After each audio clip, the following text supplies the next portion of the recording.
Hello there, everybody. Welcome back to Circling Seattle Sports. We're doing a Mariners trade reaction. We'll do two. We'll throw Caleb Ferguson in there. But obviously, the big news outside of Caleb Ferguson, the left-handed reliever that the Mariners got from uh, the Pittsburgh Pirates. It's funny, my out of the park baseball game just brought him up to the plate currently. Um, the Mariners acquired Eugenio Suárez. They bring back Gino in a trade with the Arizona Diamondbacks. A lot of people were wondering what the price would be here. There were reports, leading into the deadline. It is currently deadline day. Um, it is 3:34 on the 31st. The trade happened the night of the 30th. I was asleep.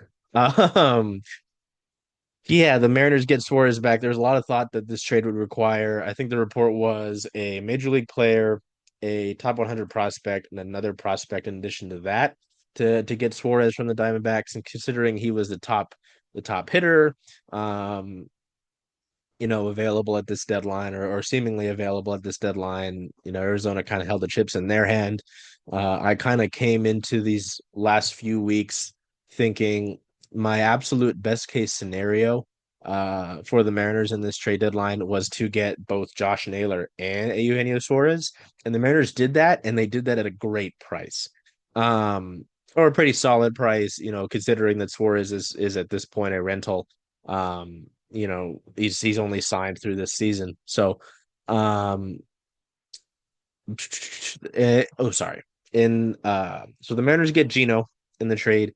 The Diamondbacks receive Tyler Locklear, who was called up the other day, with uh Luke Rayleigh going on the injured list with a back issue. Had his back lock up down during the Angels series. He's the Mariners' number 9 prospect. They send right-handed pitcher Hunter Cranton, the number 16 prospect, and right-handed pitcher Juan Burgos, who made his major league debut earlier this season, their number 17 prospect. So the Mariners get obviously a clubhouse and fan favorite in Seattle from the 2022 and 2023 seasons, having been acquired the spring training of 2022, helping the Mariners reach the postseason, uh, you know, becoming such a big fan favorite, as I just mentioned, right? They get the guy who's, top 3, top 4 in Major League Baseball in home runs. Go back here. I love that he's front page. He's front page when I open MLB.com. Oh, he's 5 now. Kyle Schwarber has poked his head in there. Yeah, number 5 with 36 homers. So the Mariners have two of the top 5 home run hitters in baseball right now in Cal Raleigh and Eugenio Suarez. Um, yeah, there was some worry. Suarez was hitting the right hand by a 95-mile-an-hour fastball during Monday's game against the Tigers, but X-rays, a CT scan, and an MRI all came back clean. He did play Wednesday for the Diamondbacks, going 1 for 4 with a double, so that was cool. Yeah, it's just pretty cool to see the power that Suarez has shown in his age 33 season. Sports, 5th in homers. Uh, Tied with Cal Raleigh for first in RBIs. So drives the runs in. And, if you've watched the Mariners this year, they've been able to create the traffic. They just haven't, and they've been able to drive it in a decent amount. I know in runs per game, they're top 5 runs per. I do this on our stats post. So typically, oh no, I'm sorry. Their offense has scuttled a little bit in the last week or so. So they've moved down to 12th in runs per game at 4.51. Um, but it's this is a huge reunion for the Mariners and their fans. There's been talk that, and fans have heard it. Don't get me wrong. I'm born and raised here, as you can kind of see from what's on the wall behind me, a little bit. I wonder if it'll show up on my. I can get it to show up on my rotating lock screen. But yeah, I was born and raised here. I've heard about the Mariners going for it, pretty decently often, and so have the fans here, a lot of them. And you're like, okay, I'll believe it when I see it. And this is a move along with Naylor, that signals that in a good way. And there's still moves to make. I mean, the Mariners haven't given up any of their top 100 prospects, I don't believe, which is pretty remarkable, uh, to say the least. So, the ammunition is still there to get a high end reliever. to potentially make a run at a starting pitcher. Oh dang it, I just had it. There's a picture of me as a young boy leaning over the Terrace Club fence. Just not a great idea, but yeah. Um,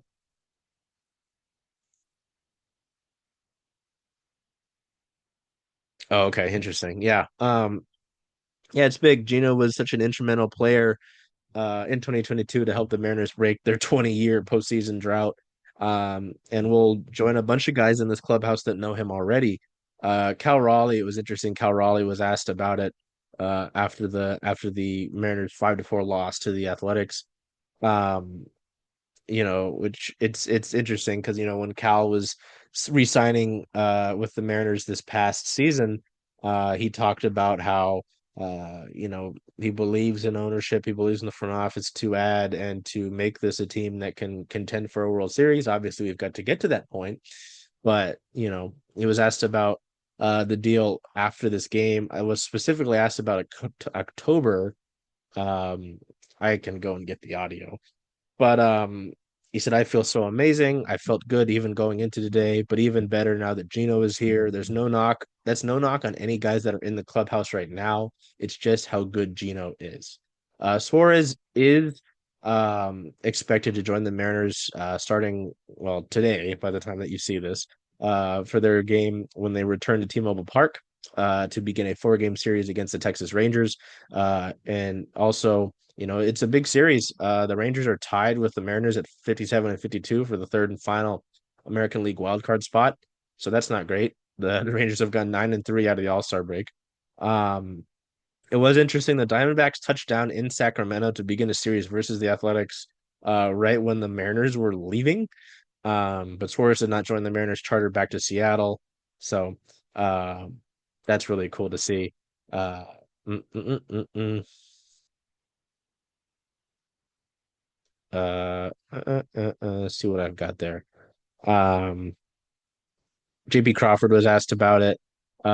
Real thrilled to bring the good vibes back for sure. He's a great guy and a better teammate, so that's really cool to see. See if we can get any other quotes here. Um, yeah, here we go. I think it's just going to take some pressure off some guys, whether they admit it or not. Maybe guys are trying to overcook things, and when you try to overdo it, try to swing harder, usually that doesn't help. Everybody usually wants to be the guy. Yeah, so you look at this Mariners lineup now. So we go and pull the lineup up. I'm gonna have to update my scorebook. Hey, look at the lineup. You've had JP, Julio, Cal, and Randy at the top for a large portion of things. You had Josh Naylor to that in fifth. You've got a solid 1, 2, 3, 4, 5, and now you make it really uh, a solid top six. With Suarez.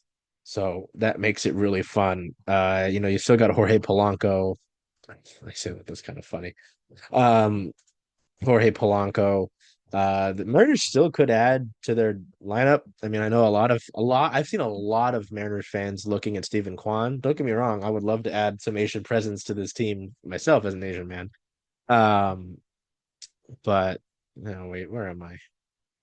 Oh yeah, Cole Young, Dylan Moore. Yeah, that'll be the other thing too, is seeing what the Mariners will do once the dust settles on the deadline to optimize their roster for the rest of the year and see how they want to do things. I don't imagine Dylan Moore stays around for too long. I don't imagine Donovan Solano stays around for too long.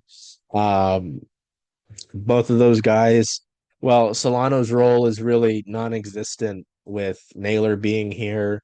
And you've got Luke when you get Luke Rayleigh back to health. Um, don't talk to me about left-handed hitting. I don't want to hear that. And where was I? Oh yeah, and with Dylan, he's just struggled so heavily. He's just struggled so heavily, and I mean, you've got guys who can play that utility role. You can bring Miles Mastrobuoni back, so um, it is interesting. You want to go back to the Suarez trade. The Mariners would be the second team in Major League Baseball history to enter August with two players on their squad having 35 plus homers. The other was the 1961 Yankees with Roger Maris at 40 and Mickey Mantle at 39. Jesus Christ. So that's really cool. Oh yeah, here's the quote I was looking for. Cal on the Mariners front office. This is what we talked about in spring training when I was looking to sign here long term. And these were the things we talked about, these moments, and it makes you feel good about the guys following through. That's what I was looking for. There you go. Um, that's nice. There are some folks who are a little bit worried about Gino's defensive metrics, and I can understand that he's at negative 6 outs above negative 6 outs above average, but he has been positive over the past 2 years, a plus 11 outs above average in 2023 and a plus 3 in 2024. Plus, he's coming back to work with Perry Hill, so I'm not super worried about that. Um, you know, it is interesting. It is interesting. Gino at one point was struggling really heavily in 2024 at June 2026. No, sorry, June 26th, he was hitting 193, and the Diamondbacks were thinking about designating him for assignment. From then on, though, he slashed 311, 359, 607, and been huge uh for Arizona. So that's really cool to see. Um it'll be really awesome to have Gino back. I know that everybody in the media corps here in Seattle really loves the guy. I know I do. I think I've told my Geno story on camera before, but if not, I can repeat it. I remember in spring training, ahead of the 23 season, I saw Geno coming off one of the back lots, and part of our job is having a rapport with these guys. And so I said to Gino, I said, Gino, and I had this stupid, uh, oh yeah, I don't get it. There's this stupid cowboy hat I have, and I took it off and I said, I need you to give me some hair tips, as you can see. And he said, wow, it's going to be really hard. And from then on, we kind of had a rapport. Uh, you know, I don't know if anyone in the media corps has said it, but when Scott Service used to take his pregame media availability, Gino would run out of the dugout, screaming at the top of his lungs or shouting, and it would always get me to jump. Personally, I think some folks got used to it. Um, yeah, and Gino was so happy to see a bunch of us when he came back with Arizona last year. Uh, so yeah, it'll be really cool just to have the guy back. He's having a great season. He did talk about it at All-Star Media Day, talk about Seattle. Part of my heart is in Seattle. Anything can happen. I don't want to say that I don't want to get traded because this is a business. You never know. It's something that's out of my control. Wherever I go, I'll do my best. So yeah, folks are very excited for Gino to be back. Now we will talk about Caleb Ferguson. I'm sorry, Caleb Ferguson, to shove you in a corner. The Mariners certainly won't do that because they add now just their second left-handed reliever on the roster. Um, got it. Uh, go back here. Yeah, so the Mariners traded for Caleb Ferguson earlier in the day. Um, it had been documented that the Mariners were looking for bullpen help. Uh, I think Jerry Dipoto was on a radio show and said we expect to be one of the most active or aggressive teams in the league in terms of looking for bullpen help. Um, yeah, they kind of, you know, yeah, uh, yeah, we'll see. There's more. There was reports that they were in some discussions with the Twins to acquire Duran, uh, who eventually went to the Philadelphia Phillies. The Mariners missed out on that. Um, and they instead get left-handed reliever, 29-year-old Caleb Ferguson, for 19-year-old pitching prospect Jeter Martinez, who is currently at Low A Modesto. As a corresponding roster move, the Mariners DFA'd